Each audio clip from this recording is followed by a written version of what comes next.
Mona, me conta uma coisa. Quantas vezes na sua vida você já ouviu aquela ladainha do ai, brasileiro não desiste nunca, que guerreiro não abandona o barco, que desistir é coisa de fraco? E se eu te contar que talvez essa seja uma das maiores mentiras que nos venderam? E se um dos atos mais revolucionários, corajosos, mais inteligentes que você pode fazer é justamente largar tudo e sair fora? Aqui é a Cristal e você está ouvindo o Tesão por Problema, a nossa conspiração microfonada. Hoje, a gente vai conspirar sobre algo que ninguém tem coragem de falar. O prazer orgásmico, que é abandonar deliberadamente o que não nos serve mais. Eu não tô falando de levar ghosting ou de ser abandonada, pelo amor. Eu tô falando do tesão revolucionário de você ser quem abandona. Empregos que sugam sua alma, relacionamentos que drenam sua energia, projetos que perderam o propósito e até crenças que viraram prisões. Sistema em pane ativado, porque hoje nós vamos desmantelar essa cultura do nunca desista e descobrir que às vezes, Mona, é justamente no que a gente larga que mora a nossa maior libertação. Mas bora contextualizar essa parada, Bizer? Porque desde pequena a gente ouve que vencedores nunca desistem e quem desiste nunca vence. Mas olha só que interessante, essa narrativa sempre serviu a quem, exatamente? Pensa comigo, quem mais se beneficia quando você nunca abandona um emprego merda? O patrão explorador. Quem lucra quando você não larga um relacionamento tóxico? A indústria da terapia de casal, dos remédios e os coaches de relacionamento. Quem ganha quando você não desiste de um curso que odeia? A faculdade particular que cobra 2.000 por mês. Suspeitíssimo, não é, Mona? Mas olha, eu não tô romantizando o abandono irresponsável, tá? Existe uma diferença gigantesca entre desistir por preguiça ou medo e fazer um abandono estratégico, consciente e planejado. O abandono estratégico é quando você analisa friamente a situação e percebe: poxa, eu estou investindo tempo, energia e recursos numa coisa que não só não me leva para onde eu quero ir, como ainda me afasta do meu objetivo. É tipo estar num ônibus errado, Mona. Você pode ser a pessoa mais persistente do mundo, mas se o ônibus está indo para o lado oposto do seu destino, toda a sua persistência só vai te levar para mais longe de onde você quer chegar. A gente tem uma relação muito tóxica com essa energia de nunca desistir. É quase como se desistir fosse um pecado mortal, um atestado de fracasso pessoal. Mas sabe o que eu acho? Eu acho que quem criou essa narrativa estava com medo que a gente descobrisse o nosso poder de escolha. Porque olha só, quando você entende que pode abandonar qualquer coisa que não te serve, você automaticamente ganha poder de negociação em tudo. Chefe abusivo? Eu posso sair. Relacionamento medíocre? Eu posso terminar. Curso chato? Eu posso trancar. E aí, de repente, todo mundo ao seu redor precisa merecer a sua presença, seu tempo, a sua energia. E isso é revolucionário. Vamos combinar? E aí, Bizer, eu vou te contar uma história brasileira que me deixa maluca de orgulho. Kelly Key, sim, a rainha do Baba Baby, ela simplesmente olhou para a indústria musical no auge e falou: não, obrigada. Depois de anos dominando as paradas dos anos 2000, em 2009 ela largou tudo. E quando perguntaram o motivo, ela foi cirúrgica. A gente ama o que está vivendo, mas também é extremamente sufocante. É o que causa angústia. Mona, ela tinha tudo que a nossa sociedade diz que a gente deve querer. Fama, hits, reconhecimento. Mas sabe o que ela disse recentemente? É um estilo de vida que eu não acho compatível biologicamente falando. Eu também tive úlceras. Ela não largou a carreira porque ela fracassou. Ela largou porque teve sucesso demais e percebeu que esse sucesso estava literalmente adoecendo ela. E olha o que ela disse. Mesmo amando muito esse lugar do palco, porque é viciante e gostoso demais, é sufocante a sensação de me imaginar voltando para aquele estilo de vida. Resultado, ela virou apresentadora, se formou em veterinária, se mudou para Angola com o marido e hoje é presidenta de um time de futebol. Não porque ela precisava, mas porque ela escolheu uma vida que fez mais sentido para ela. Outra diva que é a Ana Paula Arósio, então, sim, aquela deusa de Ilda Furacão e Terra Nostra, ela simplesmente largou uma novela da Globo no meio das gravações e sumiu. Em 2011, no meio do Insensato Coração, ela falou: "Eu não quero mais" e tchau. Foi criar cavalos no interior da Inglaterra. Então, assim, a mulher estava no auge, Bizer. Ela era considerada uma das melhores atrizes da geração dela. Ela tinha projetos internacionais batendo na porta e simplesmente falou: "Não me interessa mais". Quando os fãs ficaram chocados, ela não deu satisfação para ninguém. Casou com um arquiteto inglês e foi viver uma vida completamente anônima, longe de tudo e de todos. Ana Paula preferiu ser uma mulher comum, cuidando dos seus cavalos, do que ser uma celebridade rica, famosa, fazendo uma coisa que não estava mais preenchendo ela. E sabe o que é o mais legal? Ela nunca explicou nada para ninguém, porque ela simplesmente não devia explicação. E eu acho que essa lição é fodástica de a vida é minha, eu faço o que eu quiser, né? Não, Mona? Mas tem outras que saíram dos holofotes da televisão, dos palcos, e estão aqui no Brasil ainda. Uma delas é a Cecília Dassi, que foi atriz mirim na Globo desde os 6 anos. Ela largou 13 novelas no currículo para virar psicóloga. E postou uma coisa linda no Instagram, falando assim: "Sou muito mais feliz com o meu trabalho hoje. Sou realizada e orgulhosa. Enxergo com brilho nos olhos meu futuro profissional." A Lídia Bronde, um sucesso absoluto nos anos 80 em Vale Tudo e Tieta, também largou tudo para virar psicóloga. Casou com Cássio Gabos Mendes e nunca mais voltou. Outra que também foi um grande nome da dramaturgia na Globo e no SBT foi a Suzy Camacho. E ela também chutou o balde, palavras dela, e virou psicóloga. E tem algo que eu adoro nessas histórias. Percebe como muitas mulheres largaram a fama para cuidar da mente humana? Nenhuma dessas mulheres abandonou por fracasso, né? Elas abandonaram por evolução, né? Evolução pessoal. Elas perceberam que o que todo mundo chamava de sucesso não estava alinhado com o que elas consideravam uma vida plena. E sabe o que mais? Todas elas falam sobre paz na alma. Quando que foi a última vez que alguém te vendeu paz na alma como métrica de sucesso, Bizer? Agora, deixa eu te contar uma coisa bem pessoal, Mona. Eu já abandonei várias coisas na minha vida que todo mundo achava que eu era louca, né? Louca de largar. Eu abandonei uma faculdade de arquitetura e urbanismo no 5º período, né? Eu simplesmente falei, eu não quero ser arquiteta. Obviamente, a minha família surtou. 5 períodos jogados fora, tempo, dinheiro. Mas eu sempre vi isso de uma outra forma. Obviamente, teve um grande privilégio ali de eu poder fazer essa escolha, mas o que eu entendi era que foram 5 períodos que me ensinaram que eu não queria ser aquilo e que era melhor eu parar ali e testar novos rumos. Eu também abandonei relacionamentos, né, inclusive noivados, quando todo mundo acha que é perfeito pelo Instagram. Larguei projetos que me deram dinheiro, mas que no fim do dia, né, me davam nojo de estar trabalhando com certas pessoas. E é claro que largar parece que foi fácil, né?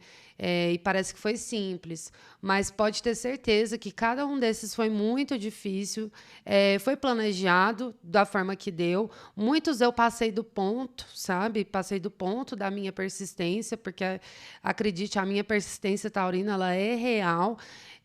E é justamente por ter passado muito do ponto dessa desistência que eu entendi e que eu falo com muita propriedade sobre a importância de desistir, né? De desistir de tudo que te mina, que te drena, que te desgasta e que te impede de avançar.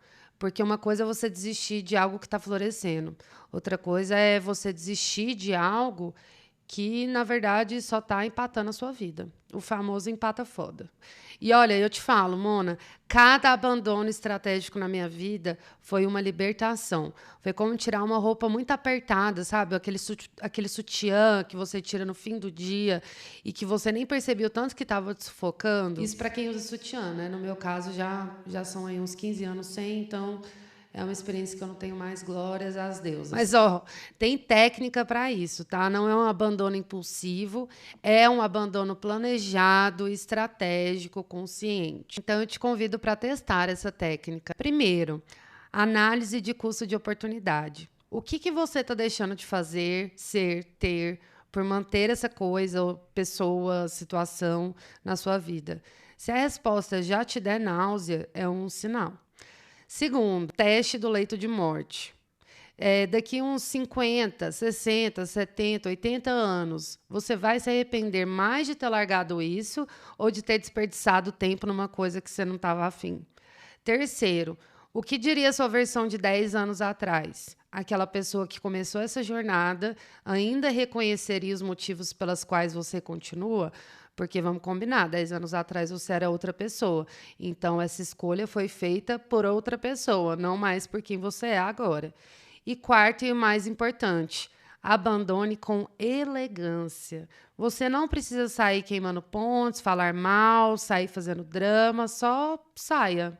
E aí, olha só a magia, Bizer. Quando você abandona conscientemente uma coisa que não te serve, você automaticamente cria espaço físico, mental, emocional, financeiro para o que realmente te serve, né? Para entrar na sua vida isso. Então, é tipo dar uma faxina. Você tirar as roupas do armário que não usa mais e aí vai ter espaço para peças que realmente combinam com quem você é hoje. E tá tudo bem. Ó, vou te falar a real, papo reto, Mona. Essa cultura do nunca desista é uma das formas mais sutis, ou nem tão sutis assim, de controle social. Tá? Pensa só, se você nunca pode desistir do seu emprego, você aceita qualquer condição de trabalho. Se você nunca pode desistir do seu relacionamento, você aceita qualquer migalha de afeto. Se você nunca pode desistir dos projetos, você aceita desperdiçar tempo da sua vida em coisas que não fazem mais sentido. É conveniente pra caramba para quem lucra com a sua permanência, né? E olha que armadilha psicológica genial. Eles transformaram o abandono estratégico em, abre aspas, fracasso moral. Como se desistir de uma coisa que não te serve fosse um defeito de caráter e não um sinal de inteligência emocional e autoconhecimento. E aí, sabe o que eu descobri? As pessoas mais bem-sucedidas que eu conheço têm uma coisa em comum.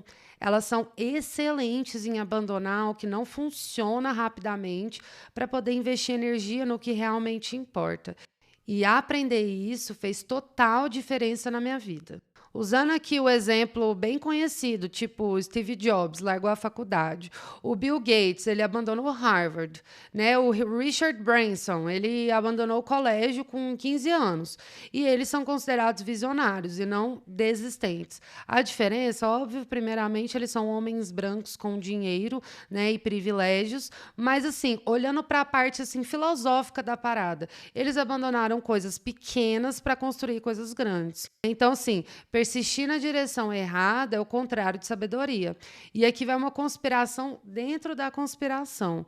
Coach que fica vendendo nunca desista quer te manter na terapia para sempre. Terapia não, né? No trem lá que ele chama de terapia, mas ele nem psicólogo é. Quem não te ensina a largar coisas tóxicas, incluindo relacionamentos de trabalho também, tá? Quer te manter pagando ali sessão eternamente, né? Então, assim, quando você aprende a arte do abandono estratégico, você vira uma pessoa perigosa para o sistema. Porque agora tudo na sua vida vai precisar merecer estar ali. E isso, Bizer, é poder puro.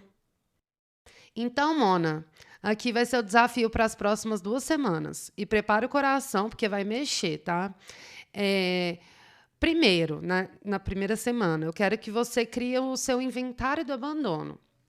Então, eu estou te convidando para fazer uma lista honesta de tudo na sua vida que você mantém por medo, obrigação ou por culpa. Aquele curso que você detesta, mas já pagou, o trabalho que te deprime, mas paga as contas, o relacionamento que já virou um hábito, as amizades que só te drenam, projetos que viraram um fardo. Eu não quero que você abandone nada, ou pelo menos não ainda, Mona.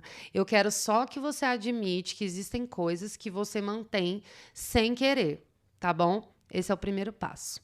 Na segunda semana é o teste do abandono. Então, você vai escolher uma coisa pequena da sua lista e você vai parar de fazer ela por uma semana. Pode ser, tipo, parar de seguir um perfil que te deixa mal. Parar de ir num compromisso social que você não suporta mais. Parar de fazer um projeto paralelo que só virou uma obrigação. E aí, observa o que acontece no espaço que sobra, né? Que energia que é liberada, que oportunidades que aparecem. E olha só, Bizer, eu não tô te incentivando a virar uma pessoa irresponsável que sai abandonando tudo. Eu tô te trazendo aqui como é ser uma pessoa estratégica, que mantém na vida o que merece, o que importa tá na vida, né? O que importa tá aqui dentro junto com a gente.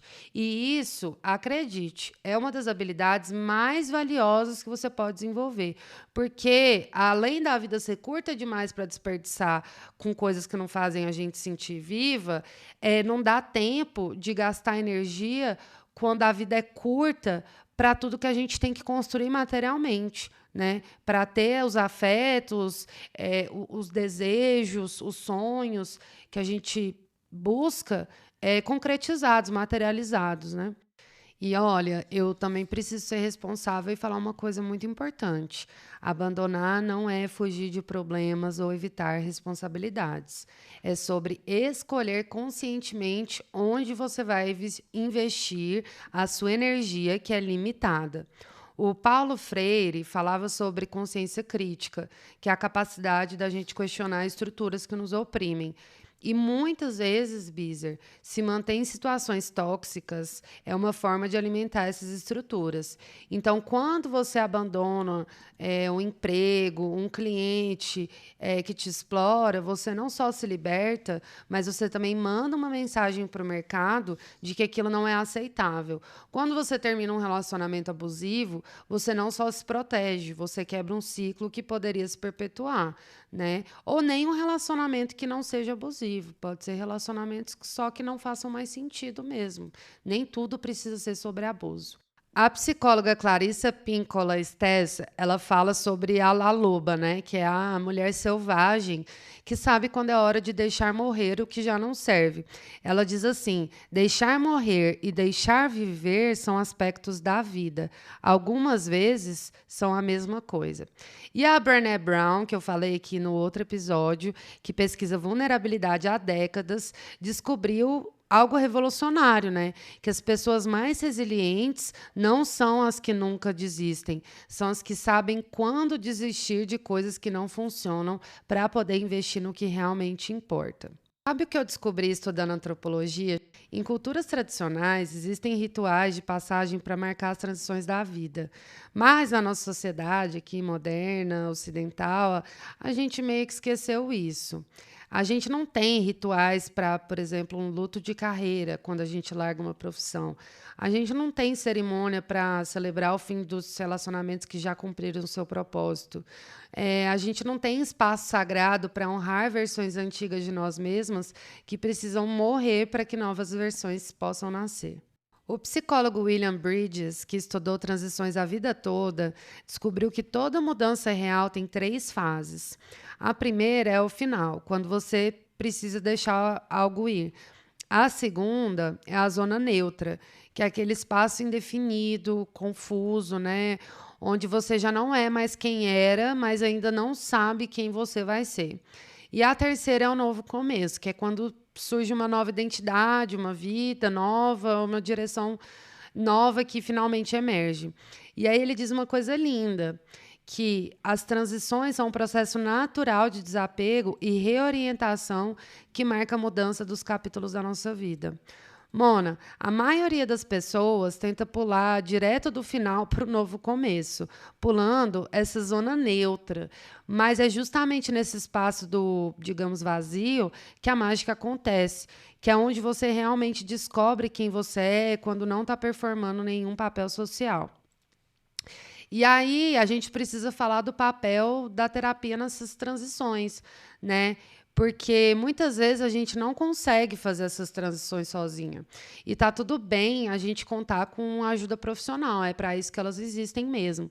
E terapia não é ou não deveria ser luxo, terapia definitivamente não é frescura, é uma ferramenta de sobrevivência emocional numa sociedade que nos ensina a nos abandonar e a nos odiar, vamos combinar. Então, um bom terapeuta, ele não vai te dizer o que você tem que abandonar, o que você tem que manter, mas ele vai te ajudar a distinguir entre o seu medo saudável e o medo paralisante, né? Ele vai te ajudar a reconhecer padrões autodestrutivos que você repete e muitas vezes não tem consciência. Ele vai te ajudar com ferramentas que tragam tolerância à incerteza também dessas transições e criar com você estratégias para lidar com a pressão interna e social, né? Então, olha só, quando você decide abandonar algo significativo na sua vida, todo mundo vai ter uma opinião. Sua família, os seus amigos, a sociedade, né? Todo mundo vai questionar as suas escolhas, principalmente se você for de algum grupo que não pertença à classe homens brancos privilegiados, né, com grana aí. Então, vão te perguntar se você está louca de largar X, Y, Z, situações, até relações podres. Vão falar para você pensar na estabilidade. Vão ficar questionando se você se arrepender. E aí que entra o bom suporte psicológico, né? É onde faz toda a diferença. Então, esse bom suporte, ele te ajuda a separar a voz da sociedade da sua voz, né? Ele vai te ensinar que você pode honrar o medo sem ser controlado por ele. Então, assim, abandonar o errado é basicamente escolher o certo. Ou a possibilidade do certo, né? Porque tem uma coisa que a sociedade não te conta, não conta para ninguém, na verdade, que cada não que a gente diz para alguém é um sim que a gente está dando para a gente. E cada não que você fala para uma coisa é um sim para outra coisa. Né? Então, quando a Kelly Key disse não para a indústria musical, que estava adoecendo ela disse sim para uma vida que fosse possível ela viver em Angola, por exemplo, e ser presidenta de um time de futebol. Quando a Ana Paula Arósio disse não para a televisão, ela disse sim para uma vida anônima na Inglaterra, criando cavalos. O Jung, né, o Carl Jung, psiquiatra, ele falava sobre a individuation, né, que é a individuação, que é o processo de se tornar quem você realmente é, separando as expectativas externas. Ele falava que isso sempre envolve deixar morrer versões falsas de nós mesmos. E a verdade é que a gente vive numa sociedade viciada em produtividade, né, em nunca parar e em sempre crescer. Mas o crescimento real, né, fora do LinkedIn, do Instagram, parece uma regressão para quem está de fora. Pode parecer até para você mesmo. Prepare-se para questionar tudo que te ensinaram sobre carreira. Não se esqueça, Mona, às vezes a coisa mais corajosa que você pode fazer é soltar a mão de quem não quer mais estar segurando a sua. Aqui é a Cristal Bis, conspirando por um mundo onde desistir do que não presta seja visto como evolução, não como fracasso. Onde a nossa coragem seja medida não pelo que aguentamos, mas pelo que temos de sabedoria de abandonar. Mantenha o sistema em pane, gloriosa. E lembre-se, se eu quiser falar com a Deus... Sistema de apego reiniciado. Abandono estratégico ativado.